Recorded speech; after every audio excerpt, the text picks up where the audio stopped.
and with this we will see how Krishna saves them again.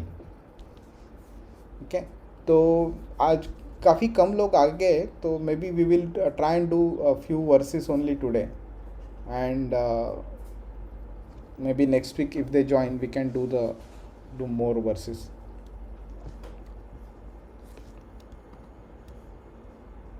And इसका effect जो होता है ना कि कुंती महारानी recites prayers for Krishna. So if you notice the chapter of this, the name of this chapter itself is prayers by Kunti Devi, and Parikshit saved. तो Parikshit saving वाला incident जो होता है वो पहले होता है. It happens until verse number 17 in this chapter, and 18 onwards until 43 Kunti Maharani speaks some 25-26 verses in praise of Krishna, and they are a philosophy book itself, by itself, very high in philosophy. She speaks lot of points, and it helps us understand about Krishna and Krishna's greatness also. तो हम लोग वो देख लेंगे from next week onwards. So today we will do until verse number 17. So verse 1-11. सूत उवाच उपधार्य वचस्तस्या भगवान् भक्तवत्सलः अपाण्डवमिदं कर्तुं द्रोणेरस्त्रम् अबुध्यत.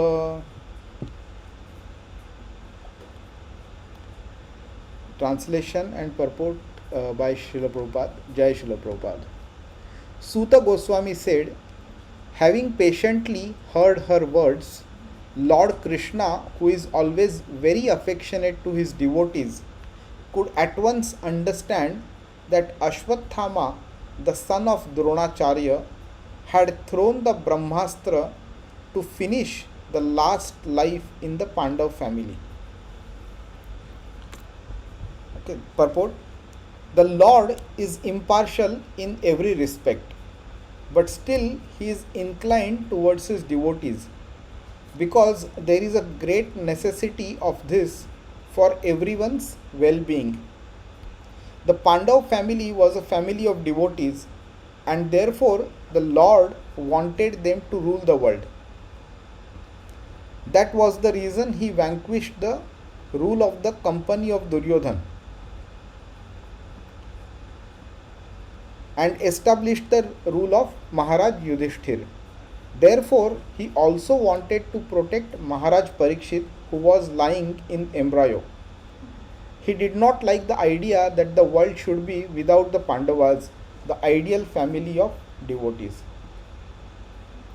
So it was a kind of a deep thought, and it aligned with the three principles which we have seen, right? What are the three reasons which Krishna descends for? The three primary reasons. Anybody? हरे कृष्णा. आज सब लोग silent क्यों है इतना? राकेश प्रभु, क्या हुआ जब कुछ बोल नहीं रहे हो? To annihilate the miscreants, to establish the principles of religion, and to deliver the pious. Yeah. So paritranaya sadhunam, that is the protection of the sadhus. To vinashaya cha dushkrutam, that is the destruction of the demons, the miscreants. And dharma samsthapanarthaya, that is establishing the religious principles. Now, Bhagavad Gita was anyway being spoken to re-establish the religious principles. But these were just words. If they are not put into action, then they would not mean anything. And to put that into action, there has to be a person seated on the throne who himself is a righteous person, who is a a good kind of a person who follows dharma properly and who expects and ensures that the dharma is followed by others also properly. And that was Yudhishthir Maharaj. So to ensure that the general society follows dharma properly, it was necessary to have a king who himself is righteous and seated on the throne. And that would be possible, and he would be able to follow dharma properly only when there are people like Duryodhan who are eliminated from the society. So that's why this war was necessary, where Kauravas got eliminated, Pandavas won the war, Yudhishthir got the throne, Bhagavad Gita was obviously spoken, and now the time of Pandavas on this earth was also getting over. So it meant that if the Pandavas go or leave the world, then the purpose for which Yudhishthir was made to sit on the throne would be lost. So that's why you need somebody who is as good as Yudhishthir in terms of dharma and following the dharma, the teachings of dharma properly, and such a person should be protected. Now what has happened is Ashwathama, after he was meaning let off by Pandavas, and after taking out the money from his forehead, he did not realize his mistake.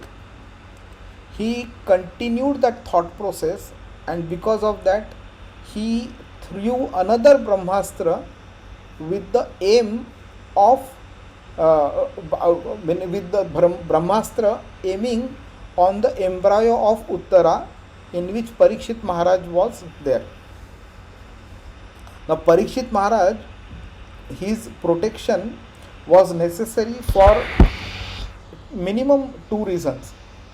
One is because he is the righteous king, like Yudhishthir, he would be ensuring that the dharma is followed by everybody properly. And on top of that one, Bhagavatam will be spoken by Shukadev Goswami to Parikshit Maharaj. So it was necessary for Parikshit Maharaj to remain alive so that Bhagavatam also will be spoken. So from all perspectives it was necessary for Parikshit Maharaj to be protected. Now when Uttara is running towards Krishna and telling her that she is facing kind of a big fireball, a huge amount of heat coming onto her stomach, Krishna could very well understand who is doing this nonsense and what is it. And then he starts coming into action. So which we will see in the subsequent verse.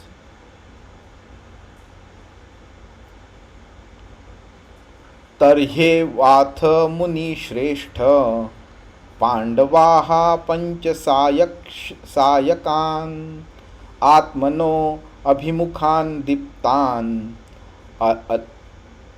आलक्ष्यास्त्राण्युपाददुः. Translation and purport by Srila Prabhupada. Jai Srila Prabhupada. O foremost among the great thinkers, Munis, it's being addressed to Shaunak. Seeing the glaring Brahmastra proceeding towards them, the Pandavas took up their 5 respective weapons. Purport: the Brahmastras are finer than nuclear weapons. Ashwathama discharged the Brahmastra simply to kill the Pandavas, namely the 5 brothers headed by Maharaj Yudhishthir and their only grandson, who was lying within the womb of Uttara. Therefore, the Brahmastra, more effective and finer than the atomic weapons, was not as blind as the atomic bombs. When the atomic bombs are discharged, they do not discriminate between the target and others. Mainly, the atomic bombs do harm to the innocent because there is no control. The Brahmastra is not like that. It marks out the target and proceeds accordingly without harming the innocent. So we can understand the destructive mentality when the people in this world are creating weapons. Okay, because the purpose for them is to just destroy anything and everything about the enemy, of the enemy, whatever it is. And this basically does not give them the intelligence that the innocent people who have no role to play in in that situation, in that incident, should not be harmed. And because of that one, their the knowledge, the product that they create out of the knowledge, like atomic bombs or anything, is obviously bereft of that level of intelligence. So we have some weapons manufactured by US and Israel and other countries who do target killing as well. Yeah, but still it cannot identify that at that very point of time, at the target position, it that same person whom they want to kill, or is it somebody else? So there is a good probability that an innocent will get killed at that time. But here, because Brahmastra is guided not by a mechanical force, but there is a intelligence behind it of people like Brahma himself. Okay, that's why Brahmastra is able to do target killing, and which does not harm the innocents. Not that it is right to do it, but since the topic has come up, especially because Ashwathama has used it, the Prabhupada has written about killing the target and not the others, the other innocents. And now let's see further what happens. व्यसनं वीक्ष्यतत्तेषाम् अनन्यविषयात्मनां सुदर्शनेन स्वास्त्रेण स्वानां रक्षां व्यधाद्विभुः. Now Krishna comes into action now. Okay. So the weapons of Pandavas, whether they will be sufficient to counter the Paramastra or not, we will see. The translation and purport by Srila Prabhupada, Jai Srila Prabhupada. The Almighty Personality of Godhead, Sri Krishna, having observed that a great danger was befalling his unalloyed devotees, who were fully surrendered souls, at once took up his Sudarshan disc to protect them. Anybody would like to read the purport, please? Uday?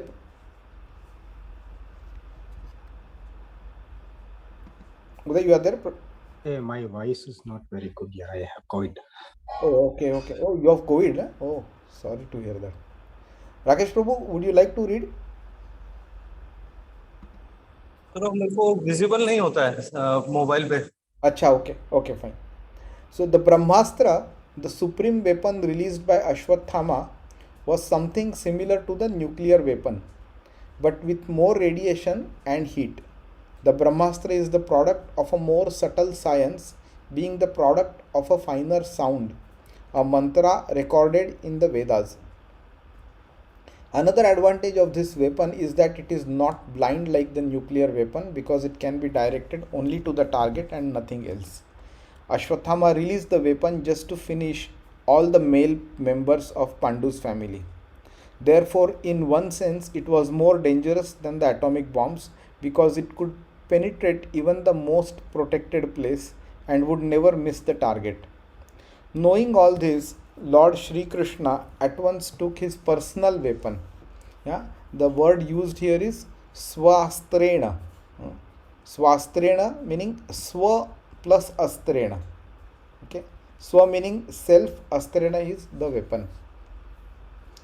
To protect his devotees, who did not know anyone other than Krishna. In the Bhagavad Gita, the Lord has clearly promised that his devotees are never vanquished. Anybody remembers which verse is this?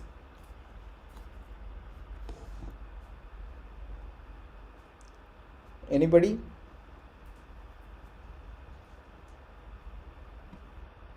No?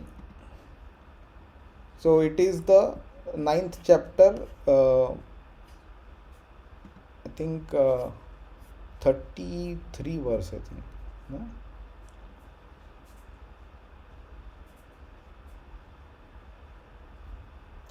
O Partha, declare boldly that my devotee never perishes. Where is it? 31, sorry. He quickly becomes righteous and attains lasting peace. O son of Kunti, declare it boldly that my devotee never perishes. Basically, that it's a very famous verse here. Name bhakta pranashyati. So that is what he's saying. Now, if bhakta cannot be perished, obviously the Lord has to protect him. Okay, so obviously then the Lord has to come in picture, and he behaves according to the quality or degree of the devotional service rendered by the devotees. So people like us, obviously he will protect with a lesser degree. People like Pandavas will be protected with a higher degrees, because they are far better and higher level quality devotees than people like us. Here the word Ananya Vishayatmanan is significant. The Pandavas were 100% dependent on the protection of the Lord, although they were all great warriors themselves. But the Lord neglects even the greatest warriors and also vanquishes them in no time. When the Lord saw that there was no time for the Pandavas to counteract the Brahmastra of Ashwathama, he took up his weapon even at the risk of breaking his vow. A very important point. Do you remember what vow did Krishna take? Anybody? He said that he will not participate in the war. That he will not what? Participate in the war. Participate in the war, yeah, but even meaning he had said that I will not lift any weapon, and because of that he said that I will not be fighting, I will not participate in the war. So his participation in the war as a Sarathi was there, but his participation as a fighter would not be there, because he will not lift a weapon.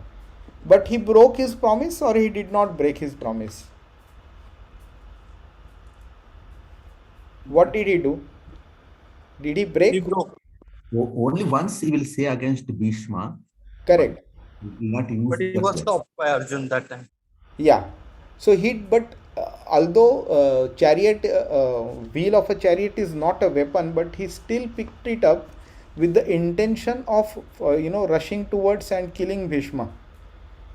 Okay, so that meaning he was trying to use the wheel of the chariot as a weapon. Now he broke the promise. Yeah, we understand. But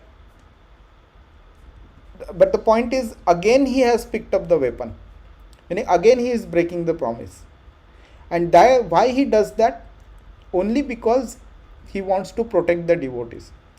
Now you look at the renunciation aspect of the Lord. Yeah. So we call Krishna as Bhagwan, and Bhagwan means Bhaga meaning opulences, and Van meaning one who possesses it. Right? Opulences meaning the Aishwarya aspect. So the Lord has 6 Aishwaryas. Yeah, Parashar Muni has defined it, right? If you remember, we had spoken about it. Yeah. So all wealth, all fame, all wisdom, all intelligence, all renunciation, all strength, all beauty.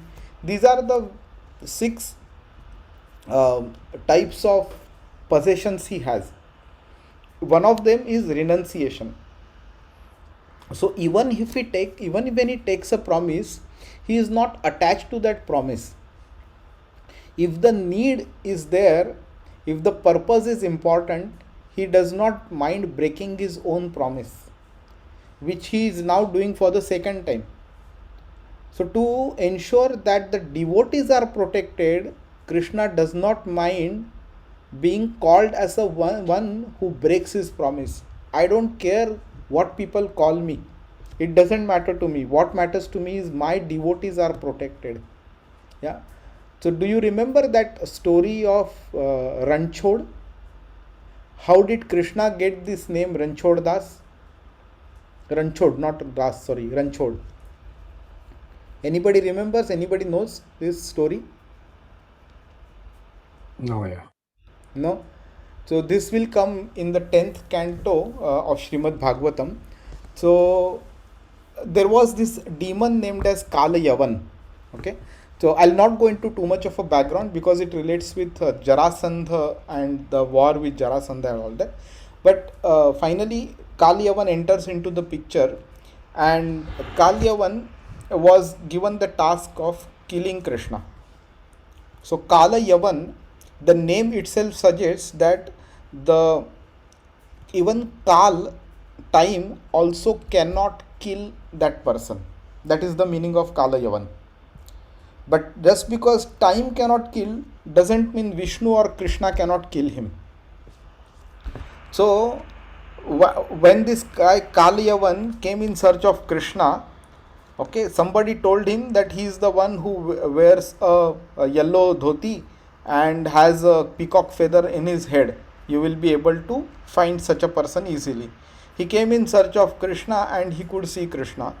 And then he challenged Krishna to a fight and he told him that I will kill you.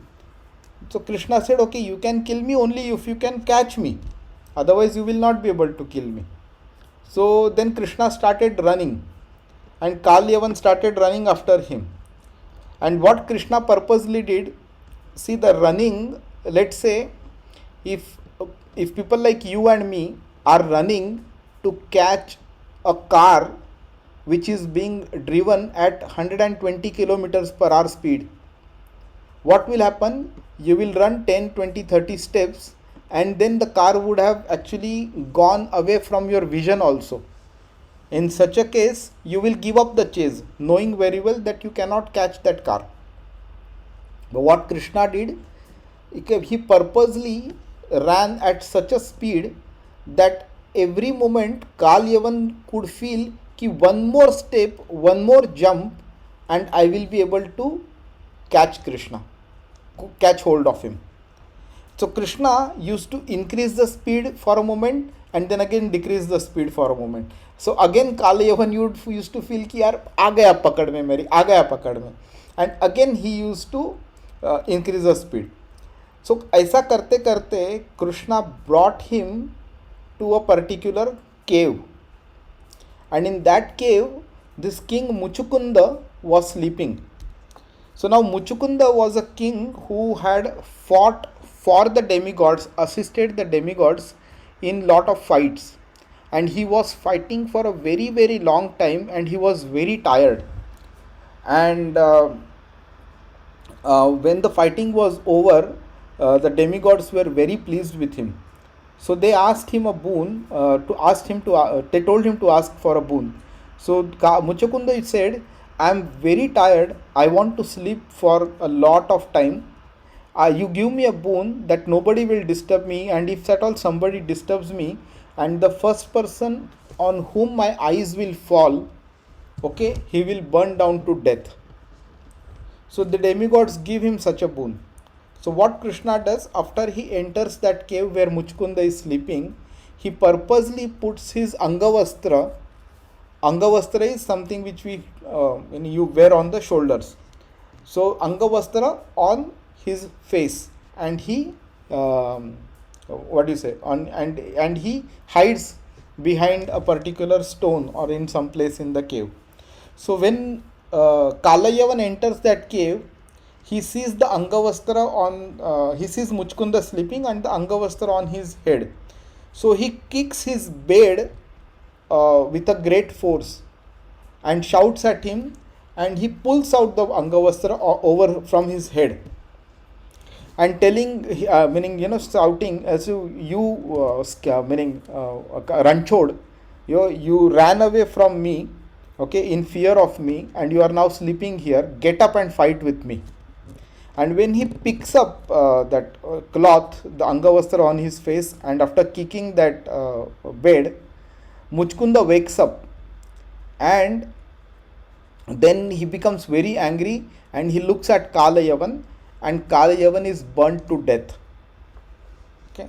So what Krishna does is, in one single incident, he ensures that many activities are done. Kalayavan's destruction is required, but that is only possible by Krishna. Muchukunda should wake up from the sleep, but nobody should disturb him, and a pious person should not get burnt to death. So even this also is conducted from that perspective. Now, why I am trying to say is, we want an ideal when it comes to a big fighter. we want always to keep an hero in our mind, right? A hero who is very brave, courageous, who does not run away from the battlefield. Yeah. So if we want to keep Arjun as our ideal, then we wouldn't want that Arjun whose mentality was described in the first chapter of Bhagavad Gita. We would want that Arjun who alone single-handedly fought against the complete Kaurav army in the battle of Virat.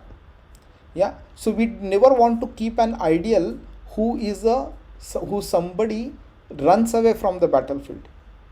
So that way nobody would want to keep Krishna as an ideal after they hear about this particular story. But Krishna is not attached to this point that whether you keep me as an ideal, as a fighter or not, does not matter. But I want to protect my devotees. I want to ensure that they are taken care of. I want to ensure that the demons and miscreants are annihilated. And to achieve that purpose, he goes to any extent, even to the extent of getting infamous because of his actions. And similar action we see here, that despite taking a vow and despite people later saying that he is somebody whose promises should not be believed because he breaks his promises, he does not bother about this kind of infamy, but he wants his devotees to be protected. And that is that sixth quality, the renunciation quality, not attaching to the personal benefit, personal fame, or the promises that they have given as far as the higher purpose is achieved. Yeah. Which is a kind of a lesson to people like Bhishma as well, that they were stuck to their promises, but Krishna is not stuck to his promises. Krishna is stuck to the higher purpose. So very important point to learn from this one. And this is precisely the point Krishna is telling Arjun, declare it boldly that my devotee never perishes. Because people know, or Krishna knows, that if I say I give a promise that I am giving you a promise that my devotee will not perish, people will say, "Arey, your promises you only break." Okay, so that's why he is saying, you declare it boldly that my devotee never perishes. So if my devotee has given a promise, I will ensure that the promise is fulfilled, whatever the cost is. So he took up his weapon even at the risk of breaking his vow. Although the battle of Kurukshetra was almost finished, still according to his vow, he should not have taken up his own weapon. But the emergency was more important than the vow. He is better known as Bhakta Vatsal, the lover of his devotee. And thus he preferred to continue as Bhakta Vatsal than to be a worldly moralist who never breaks his solemn vow. Absolute fantastic points Prabhupada has written here. Yeah, absolute fantastic. You can imagine. Do you remember Yudhishthir Maharaj was asked by Krishna to speak a half lie. Narova Kunjarova is what he said. Yudhishthir said that you shout Ashwathama is dead, Ashwathama is dead, Ashwathama is dead. But Yudhishthir was not wanting to do that. Why? Because he had never lied and he did not want to lie. He was not able to understand the higher purpose behind it. So Krishna, when he mentioned that you have to do it in the interest of the battle, in the interest of dharma, so that you can win the war and the sanity will prevail, then after that he did. But again, what happened was, Krishna knew Yudhishthir will hesitate and may falter as well while speaking. So he indicated to Bhima, and the moment he said Ashwathama Hatayati, Krishna gave an indication to Bhima, and Bhima started roaring and playing mridanga. It's with such a loud sound that Dronacharya was not able to hear the next few words of Yudhishthir. What he said was Narova Kunjarova. I do not know whether it is a human being or a animal or a elephant. And these words, because Dronacharya could not hear, Dronacharya thought, because Yudhishthir has said, the person who never lies, Ashwathama Hatayati. Okay, he took it as his own son has dead, and he gives up the weapons and sits down on the battlefield. Yeah. But the point is, Yudhishthir gave importance to his morality, not to break the vow, but he did not consider the higher purpose. Whereas Krishna considers the higher purpose, that because he is a Bhakta Vatsal, because he has to protect the devotees, the protection of devotees is more important than the maintenance of the vow. Very beautifully written, right? The emergency was more important than the vow. He is better known as Bhakta Vatsal. Thus he preferred to continue as Bhakta Vatsal than to be a worldly moralist who never breaks his solemn vow.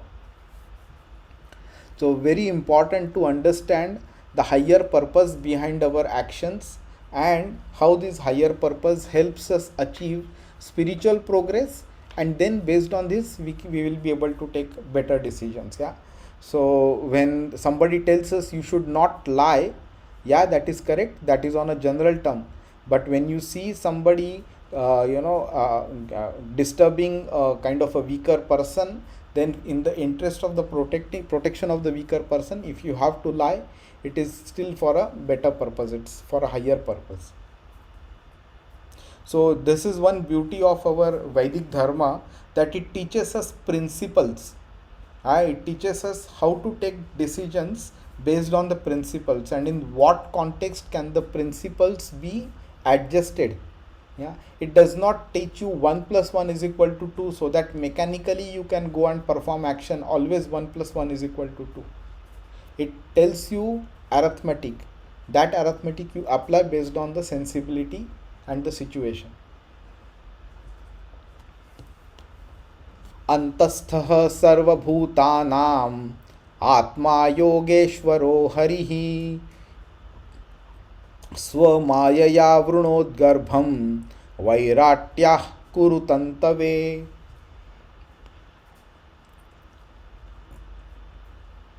Translation and purport by Srila Prabhupada. Jai Srila Prabhupada. The Lord of Supreme Mysticism, Shri Krishna, resides within everyone's heart as the Paramatma. As such, just to protect the progeny of Kuru dynasty, he covered the embryo of Uttara by his personal energy. Purport by Srila Prabhupada. The Lord of Supreme Mysticism can simultaneously reside within everyone's heart or even within the atoms by his Paramatma feature. Anybody remembers which verse is this?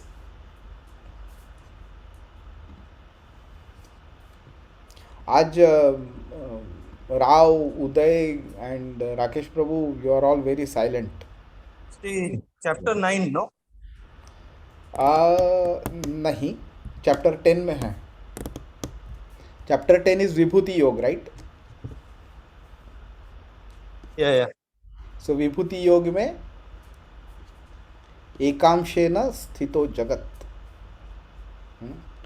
अथवा बहुनैतेन किं ज्ञातेन तवार्जुन विष्टभ्याहमिदं कृत्स्नम् एकांशेन स्थितो जगत. एक अंशेन स्थितो जगत. I am pervading the entire universe by just one small fragment of myself.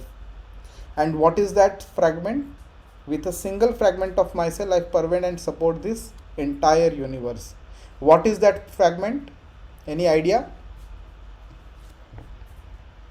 But he is saying as a Paramatma in everybody's heart. Yeah, and who is that Paramatma?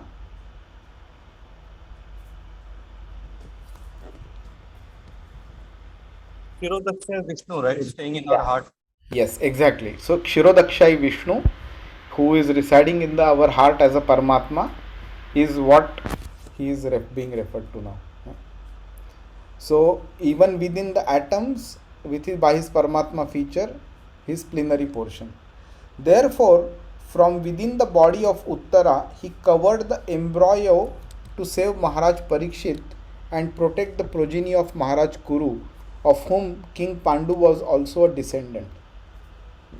So he entered and he basically created a covering around the womb of Uttara in which Maharaj Parikshit was residing. Both the sons of Dhritarashtra and those of Pandu belonged to the same dynasty of Maharaj Kuru. Both of them were generally known as Kurus. But when there were differences between the two families, the sons of Dhritarashtra were known as Kurus, whereas the sons of Pandu were known as Pandavas. Since the sons and grandsons of Dhritarashtra were all killed in the battle of Kurukshetra, the last son of the dynasty is designated as the son of Kurus. So these are technical points, but important to understand because it helps us to link these dots, link the adjectives with each other properly.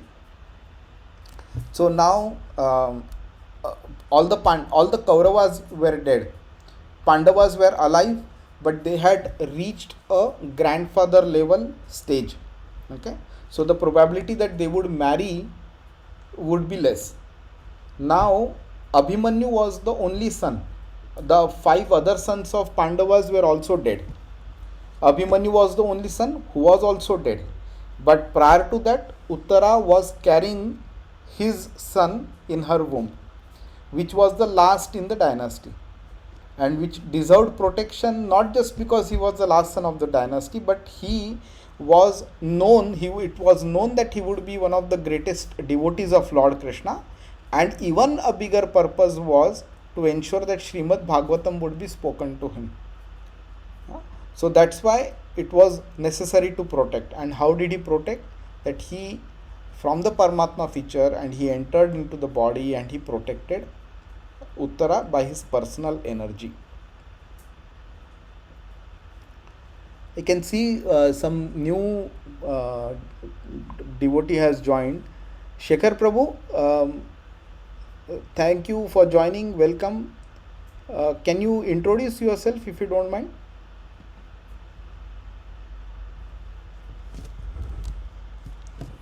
I think he is not able to hear us. Okay, maybe next time. Yadyapyastram brahmashirah त्वमोघं चाप्रतिक्रियं वैष्णवं Tej आसाद्य समशाम्यद् भृगुद्वः. Translation and purport by Srila Prabhupada. Jai Srila Prabhupada. O Shaunak, glory of Bhrugu's family, although the supreme Brahmastra weapon released by Ashwatthama was irresistible and without check or counteraction, it was neutralized and foiled when confronted by the strength of Vishnu, Lord Krishna. So it should not be very difficult to understand why. Yeah, so Krishna created Brahma and Brahma created Brahmastra. So if Brahma is able to control Brahmastra, it should not be a surprise to see that Krishna is controlling the Brahmastra or neutralizing it. Purport: in the Bhagavad Gita, it is said that the Brahma Jyoti or the glowing transcendental effulgence is resting on Lord Shri Krishna. In other words, the glowing effulgence known as Brahma Tejas is nothing but the rays of the Lord, just as the sun rays are the rays of the sun disk. Anybody remembers which is this verse? The Brahma Jyoti resting on Lord Shri Krishna. We have seen these verses before.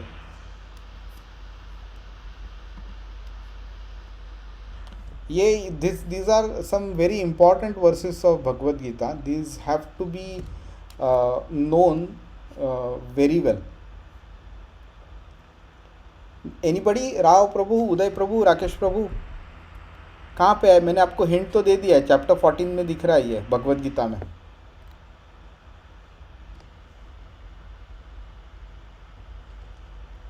नहीं?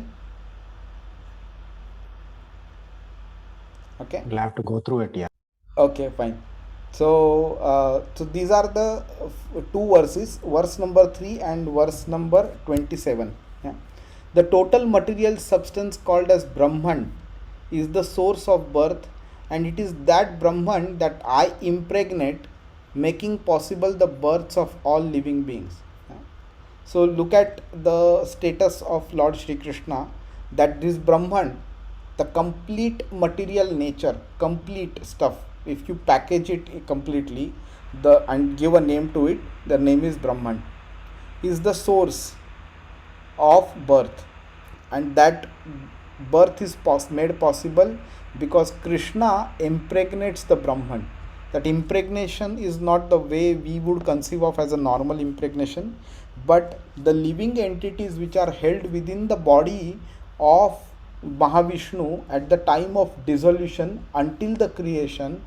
After the creation happens, these living entities are made to enter into the respective Brahmanda, and from then they start taking up a body, and once they take up a body, then the birth happens, and then they continue their life.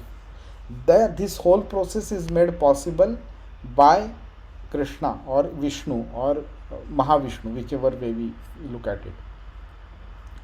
And now he is saying, and I am the basis of this impersonal Brahman, the foundation on which the complete Brahman is resting. That foundation is Krishna himself, which is immortal, imperishable, eternal, and is the constitutional position of ultimate happiness. So it's important to understand the position of this Brahman, not Brahman. Brahman is different, Brahman is different. Brahman is one who understands the Brahman. Brahma janati iti Brahman. The one who understands Brahman is Brahman. Now, okay. So this Brahma weapon also, although materially irresistible, could not surpass the supreme strength of the Lord. The weapon called Brahmastra, released by Ashwatthama, was neutralized and foiled by Lord Sri Krishna by his own energy. That is to say, he did not wait for any other's help because he is absolute. Very important point. The Lord is independent. One of the first verses that we learnt in Srimad Bhagavatam. Anybody remembers what that verse is? Abhidnya Swarat is the word used for Shri Krishna by Sutta Goswami. And what does Swarat mean? That he is independent. Okay, where is it? Fully independent. Swarat. Okay. So he is fully independent. He is not dependent on anybody for him to complete his actions. Okay. Ma mamstha hetadascharya sarvascharya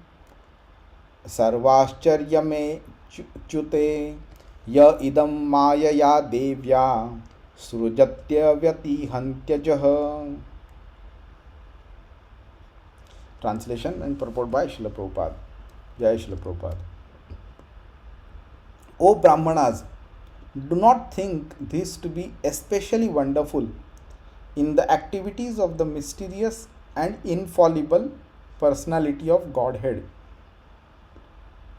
By his own transcendental energy, he creates, maintains, and annihilates all material things, although he himself is unborn. So Brahma, at least his body, is material. The weapon Brahmastra created by Brahma is also material. The usage of Brahmastra weapon is also material. The body on which it was thrown, Uttara's womb, is also material. The body which is being protected, Parikshit Maharaj, that body is also material. So anything and everything material is still created, maintained and annihilated by him. So then there is no need for being surprised to feel that it is wonderful when the Lord enters into the womb of Uttara to protect it. The activities of the Lord are inconceivable to the tiny brain of the living entities. Yeah, it is not unnecessarily that the Lord states that if you understand my activities and my appearance, in principle, the transcendental appearance, then you will never need to take birth again. Where is this verse? Verse number 9, Bhagavad Gita, chapter 4. जन्म कर्म च मे दिव्यम एवं यो वेत्ति तत्वतः त्यक्त्वा देहम पुनर्जन्म नैति मामेति सोऽर्जुन. One who knows the transcendental nature of my appearance and activities does not, upon leaving the body, take his birth again in this material world, but attains my eternal abode, O Arjun. If it were so simple to just hear the activities and believe it and then avoid the cycle of birth and death, then Krishna wouldn't have told that it's meaning, one who understands this will never need to come. Yeah, it's so simple. Everybody will be able to do it, right? But not many people believe it. They consider this to be mythology. So for such foolish people, Krishna has given this statement that if you are able to understand the principles behind my activities and my appearance, you will be able to understand, you will never need to take birth again. But they will never be able to understand. That's why they will keep taking birth again and again. Nothing is impossible for the Supreme Lord, but all his actions are wonderful for us, and thus he is always beyond the range of our conceivable limits. The Lord is the all-powerful, all-perfect personality of Godhead. The Lord is cent% perfect, whereas others, namely Narayan, Brahma, Shiva, the demigods and all other living beings, possess only different percentages of such perfection. No one is equal to or greater than him. He is unrivaled. Asamaurdhva is the word used for him. Meaning a negation. Negation of what? Sama and urdhva. Sama is equal, urdhva is above, greater, better. So nobody is equal to or greater or better than the Lord. That is asamaurdhva. Yeah. Now I would like to draw your attention to this word, especially Ashcharyam. So when do you know what is the meaning of this word Ashcharya or wonderful? Can anybody explain? Surprise, right? Yeah. So, Astonishment. astonishment, right? Yeah. So when do you become surprised and when do you become astonished?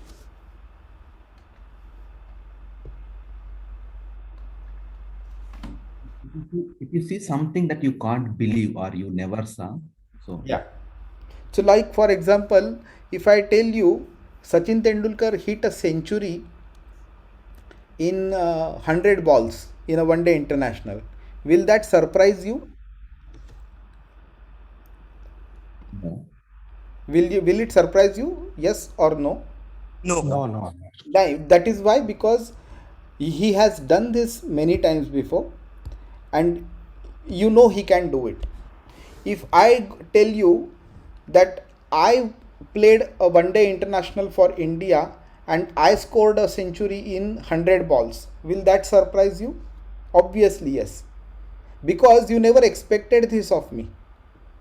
So the line of differentiation between being surprised and not being surprised is not the ability of the person, but is our expectation of the ability of that person. Correct? So you expected Sachin Tendulkar to hit a century. You did not expect me to hit a century. So obviously you are surprised when I say that, but you are not surprised when Sachin Tendulkar hits a century, when you hear about it. Similarly, to say that when the Lord entered the womb of Uttara and protected Parikshit Maharaj, what is there to be surprised about? Because we did not expect the Lord to do that, or we did not know the Lord will do such a thing. That's why we were surprised. So what Suta Goswami is saying here is that person who by his own transcendental energy he creates, maintains and annihilates all material things. For him to do such a thing, to enter into the womb and protect the womb or expand his personal energy and using the Paramatma feature protect the womb of this one, what is so great about it? Meaning great is there, yeah, of course it is great, but why should one be surprised about it? Only when we, with our limited knowledge, when we apply limits on the Lord, that is when we become surprised when the Lord achieves some superhuman feat. And let's expand this concept further. So when the Lord performs certain superhuman feats, the devotees who perfectly know the Lord and they never find this wonderful, they know that the Lord can do something unimaginable. So the unimaginable action becomes a surprise for them only because their limits of knowledge does not allow them to imagine that the Lord can do such a thing. But it is not the ability of the Lord which they are applying a limit upon which makes them surprised. So to put it in a simple manner, when I hit a century, you are surprised because you did not expect my ability, or you did not expect that I will be able to do it, but not Sachin Tendulkar, right? But let's say if I tell you Sachin Tendulkar hit a century in just 20 balls, okay, so that will probably surprise you. But it will not surprise you to the extent that Sachin Tendulkar has done that. It will be surprising because it has been hit in 20 balls. Why? Because you did not expect in 20 balls a century can be hit. So now when somebody tells you that Sachin Tendulkar hit a century in 20 balls, you are not applying a limit on the ability of Sachin Tendulkar to hit a century in 20 balls. The limit is applied on our imagination that it can be hit. But when we come back to our senses, we do not question the ability of Sachin Tendulkar, that is he really capable of doing it. So when the devotees get surprised, the devotees are surprised because they were unable to imagine that the Lord can do such a thing. Such a thing can happen. They did not apply limit on the Lord's ability that such a thing can be done by him. But when mundane people, material people like you and me or the non-believers, when they become surprised, okay, they discard it as mythology. Why?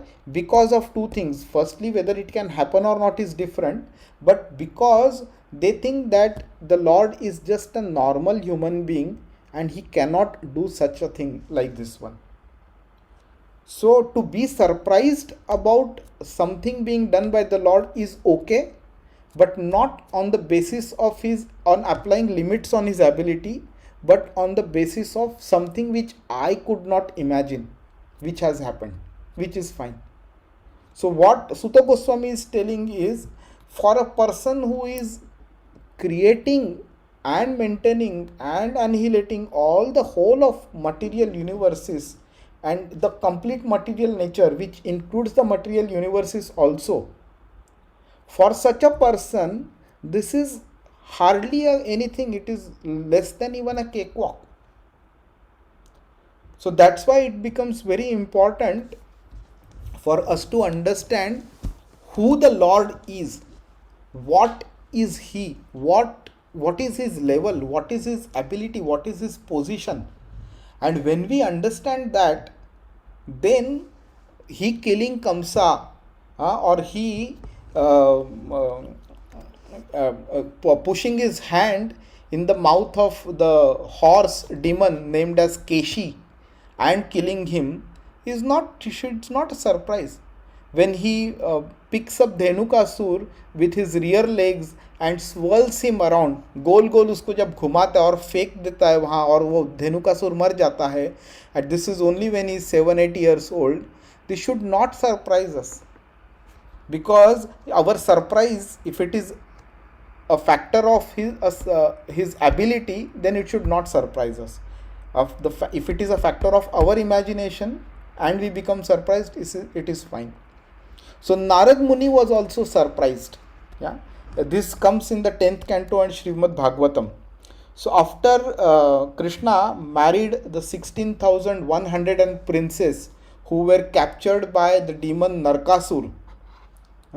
So after killing Narkasur, all the 16,100 princes were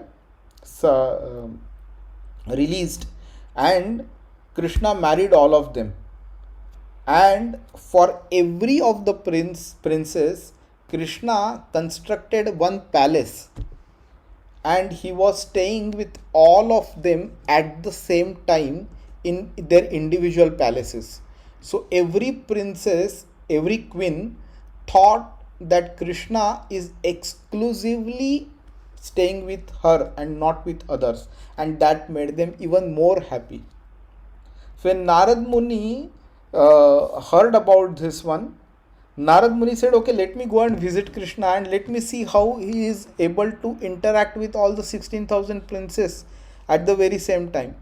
So first he went into a palace, in one of the queen's palace.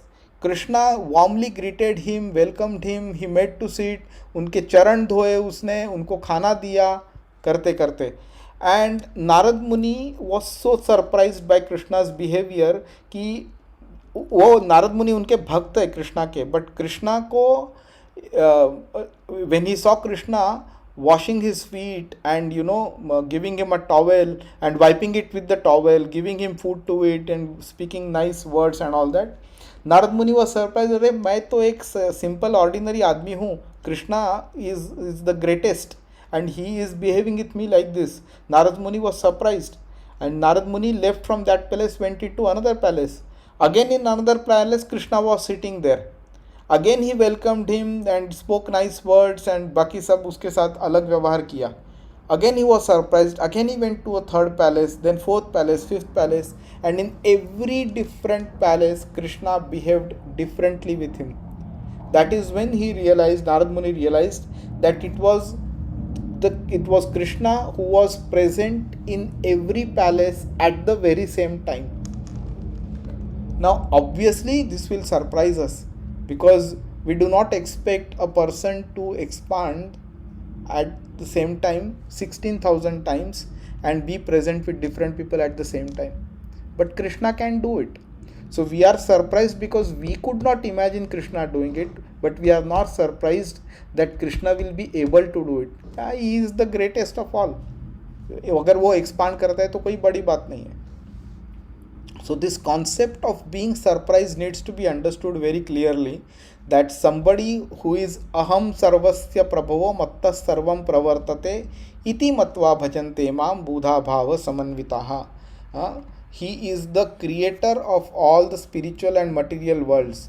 I am the source of all spiritual and material worlds. Everything emanates from me. The wise who perfectly know this engage in my devotional service and worship me with all their hearts.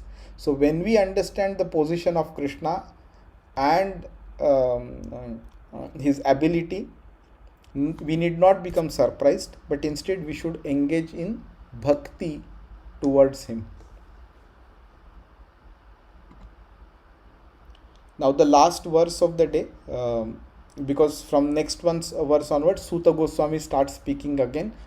Kunti Mata starts speaking, and she speaks those beautiful verses, Kunti Stuti. Brahma Tejo Vinirmuktair Atmajai Sah Krishnaya Prayana Bhimukham Krishnam Idamaha Pruthasati. Translation and purport by Srila Prabhupada. Jai Srila Prabhupada. Thus saved from the radiation of Brahmastra, Kunti, the chaste devotee, and her 5 sons and Draupadi addressed Lord Krishna as he started for home. So this is the kind of a prelude to Kunti Stuti. Kunti is described herein as Sati or chaste due to her unalloyed devotion to Lord Shri Krishna.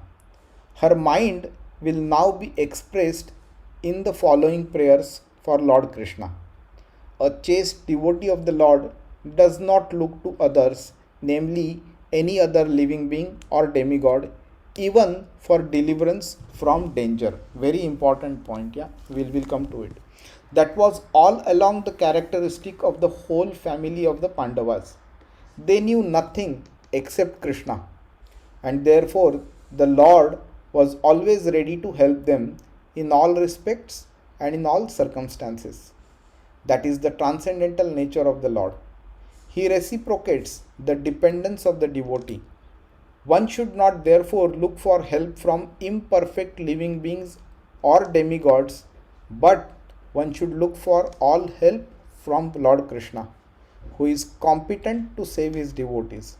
Such a chaste devotee also never asks the Lord for help, but the Lord, out of his own accord, is always anxious to render it. Very important points Prabhupada has mentioned. First is basically looking up to somebody else for some kind of help that is not required. And that is precisely, you will see in ISKCON, we never advocate praying to anybody other than Krishna or the forms of Krishna like Vishnu and Narasimha and Vaman and all that. And that is because there are quite a few verses which actually talk about. Let's just look at one particular verse. 11 to 7.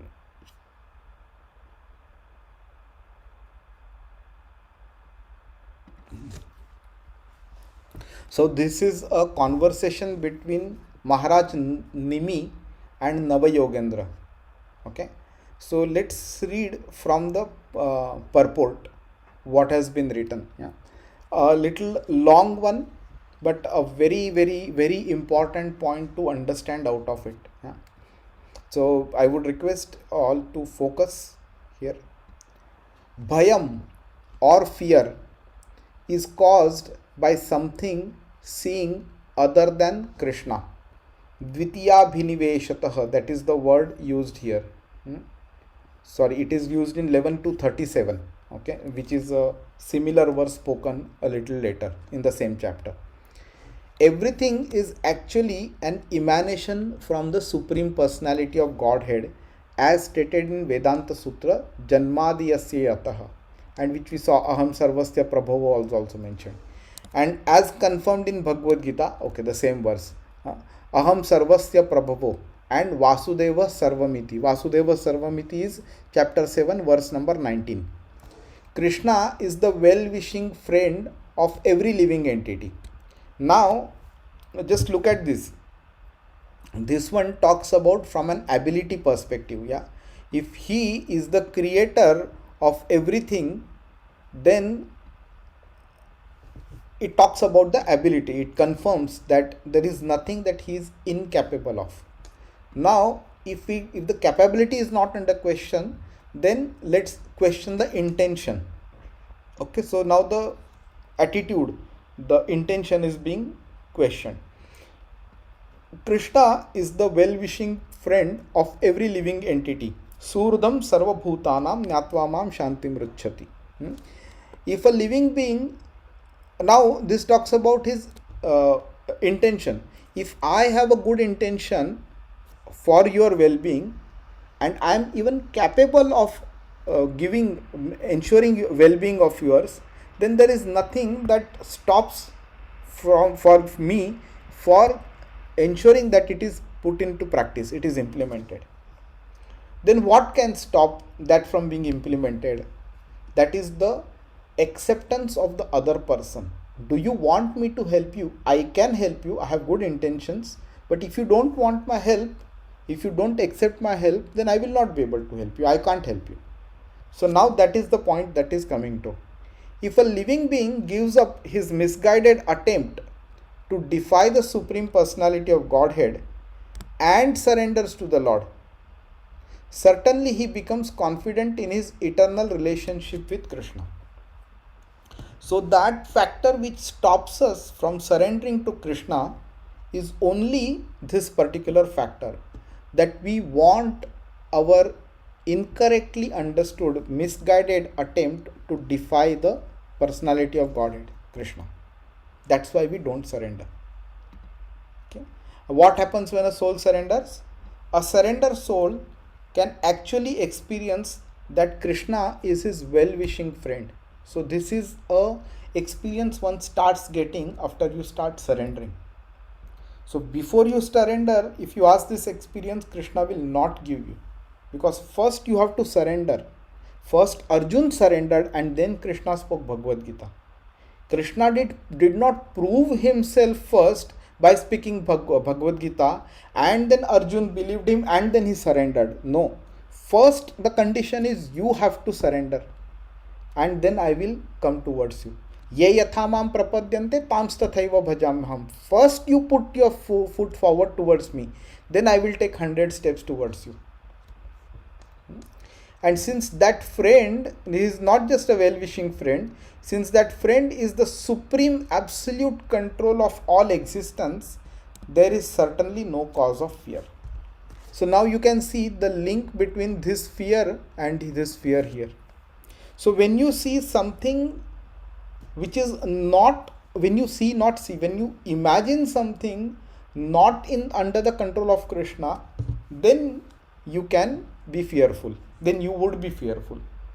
But when you understand that Krishna is the supreme absolute controller of all existence, and you know that he is the most well-wishing friend, there is absolutely no cause of fear. There is certainly no cause of fear.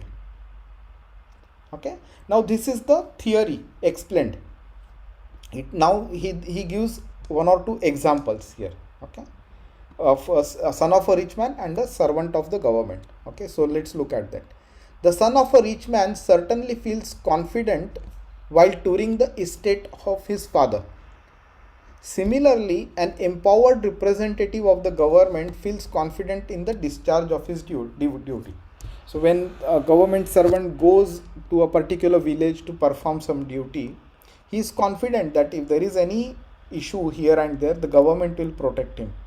But when he realizes that government is unable to protect him, then he becomes fearful. Yeah. So in the same way, a devotee of Krishna acting as a representative of the Supreme Lord feels confident because he can understand at every moment that the entire material and spiritual creation is strictly under the control of his benevolent master. So we as devotees of Krishna should have that confidence that because he is the creator and the controller of anything and everything in the material world, there is absolutely no cause of fear for us. But we have to have that strong faith in him. The non-devotee, however, denies the supreme position of Krishna and therefore imagines that something is different from Krishna. Vasudeva Sarvamiti, he does not realize that. For example, if a servant of the government thinks that there is some dangerous obstacle that cannot be controlled by the government's power, he becomes fearful. If a child feels that there is some power that cannot be subdued by his father, then he becomes fearful.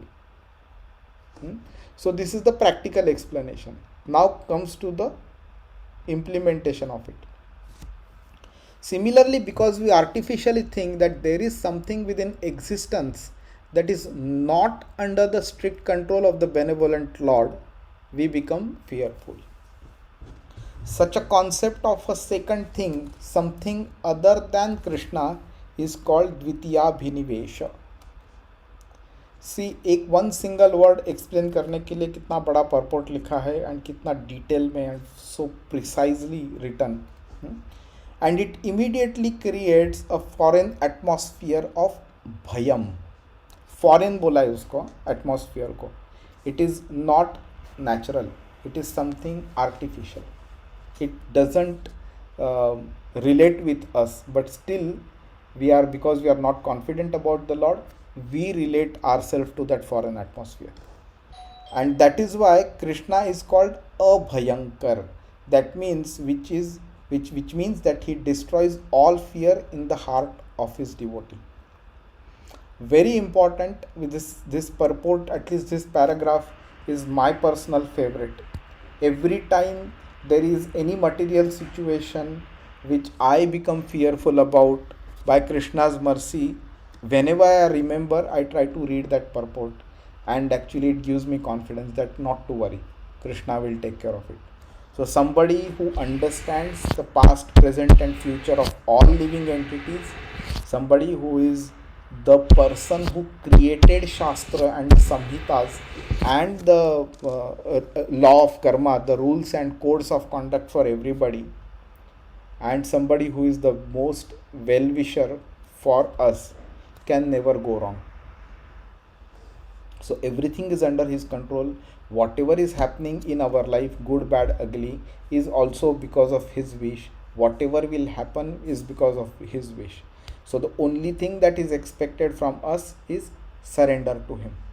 If that surrender doesn't happen, we become fearful.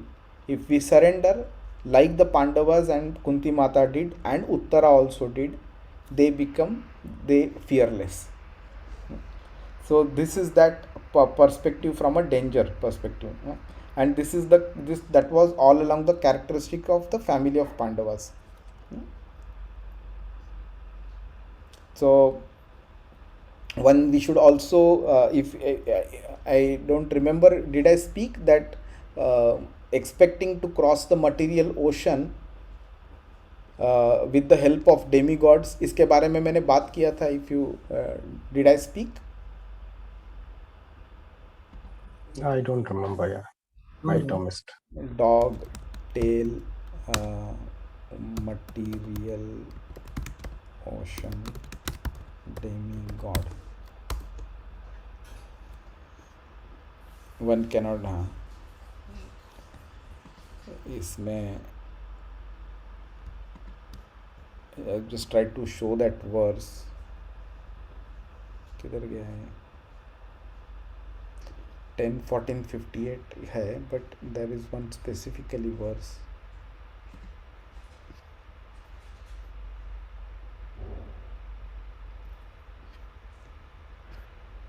Canto 11 में था, अभी मेरे को याद नहीं आ रहा है where that verse is. I'll try to search chapter 9.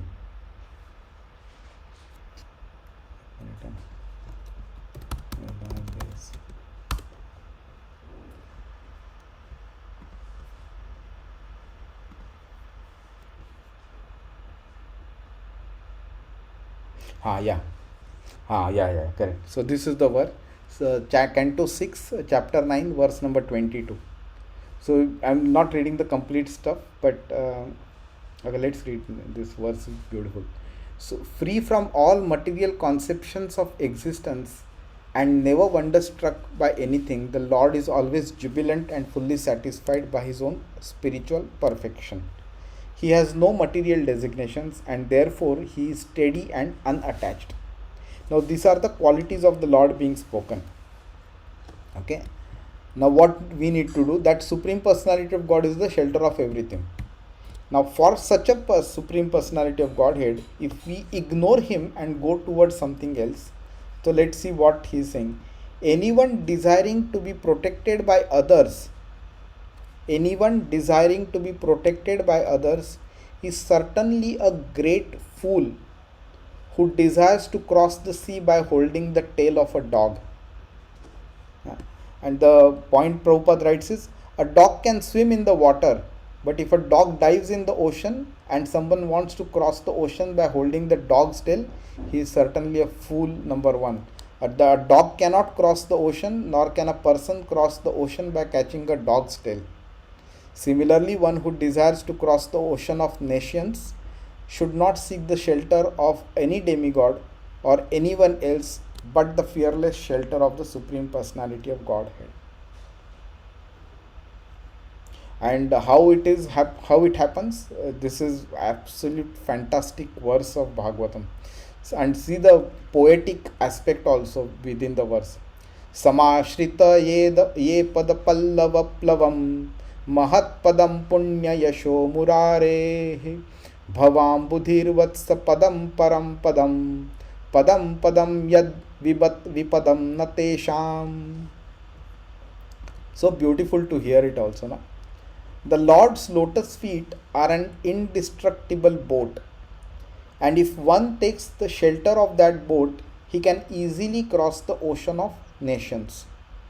Consequently, there are no dangers for a devotee, although he lives within his material world, which is full of dangers at every step.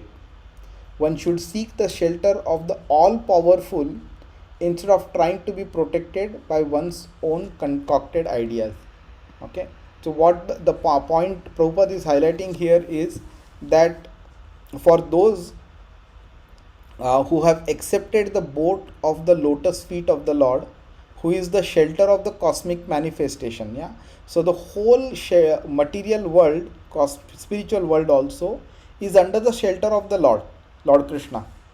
So if for such a Lord, those people who hold on to the feet of the lotus feet of the Lord like a boat, okay, the ocean of the material world is like the water contained in the calf's hoof print. So we are not talking about Arabian Sea or Indian Ocean or the Antarctic or Pacific Ocean. We are talking not just the earth. We are not talking about the heavens and hells and the earth. We are not talking about one Brahmanda. We are talking about all the Brahmandas put together and the whole complete material ocean, complete material nature. That whole material nature, okay, to cross over that, the quantity of water that is compared is with a calf's hoof print. Okay, so we know a cow has her horns sufficiently developed or fully developed. If she digs into the ground with her hoof, okay, with her horns, she will be able to dig a certain quantity of hole in the ground. But if a calf whose horns are not developed, it is at a hoof level, that stage, if that calf tries to hit the ground, how much will she dig up? A small, this much maximum. And if you fill up that quantity of hole with water, you will not even need to jump over that to be able to cross that. You just walk in your normal manner and you will automatically be able to cross over that small hole of water. So what he is trying to say in this verse is, if you hold on to the lotus feet of the Lord, the whole material nature is equivalent to the water contained in the calf's hoof print. That is, it's so simple to cross over the material nature by just latching onto the feet of the Lord.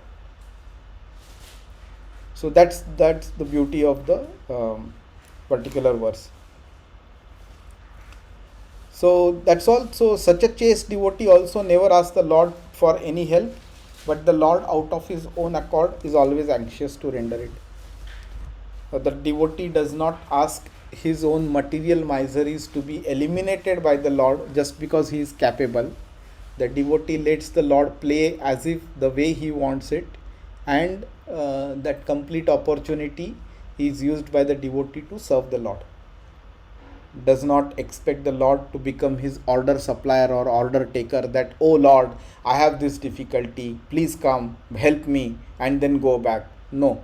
The Lord out of his own sweet will, independent of anybody, he may decide to put an obstacle in our life. He may decide to take away that obstacle from our life. Whatever it is, it's the Lord's wish. Our objective is only to serve him irrespective of what material situation we are in. That is the beauty of Srimad Bhagavatam. It does not expect you to ask material things from the Lord. Instead, only do bhakti towards the Lord. That is why this Puran is called as Amala Puran, whereas the other ones do contain the material tinge, which is supposed to be considered as mala or dirt. Hare Krishna. I think we are well within time, just exactly 10 seconds before. Any question?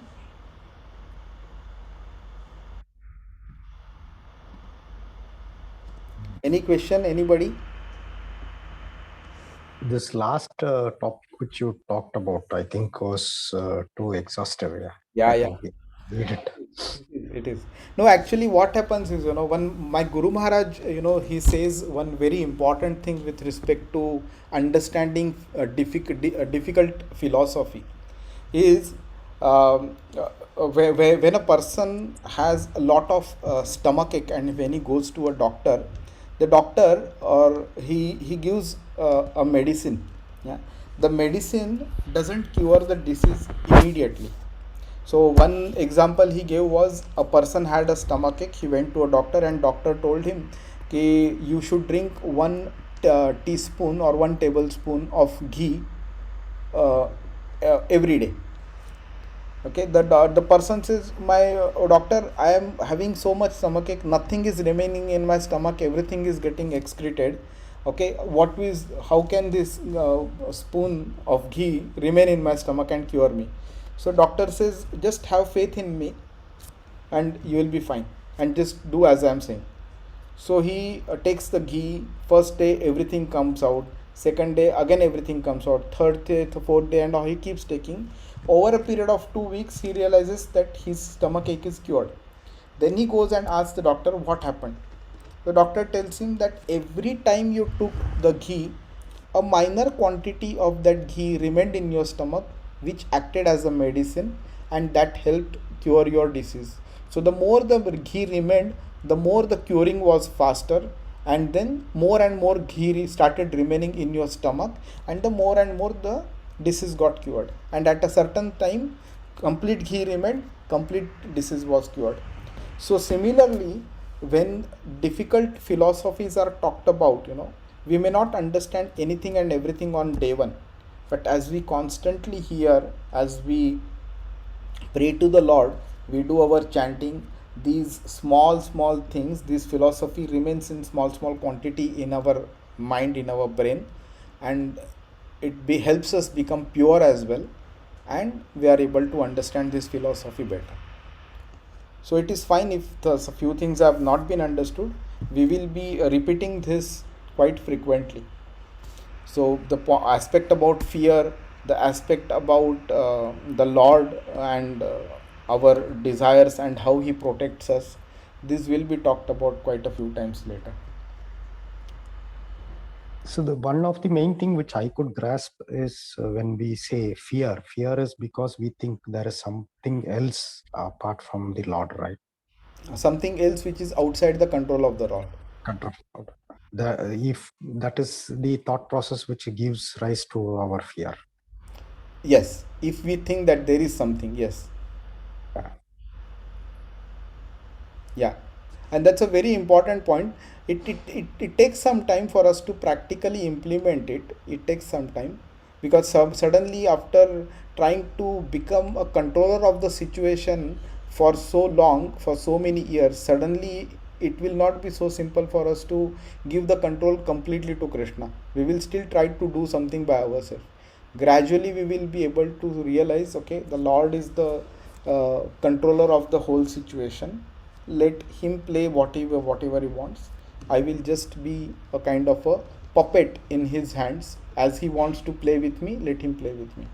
It takes some time, but to understand that this is the scenario is more important. To understand what is right, what is wrong is important.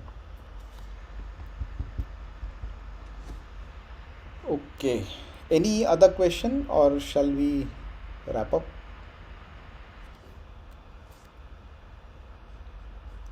Nothing. Okay. Thanks a lot. Yeah. Hare Krishna. Thank you. See you next week. Hare Krishna. Thank you. Thanks a lot.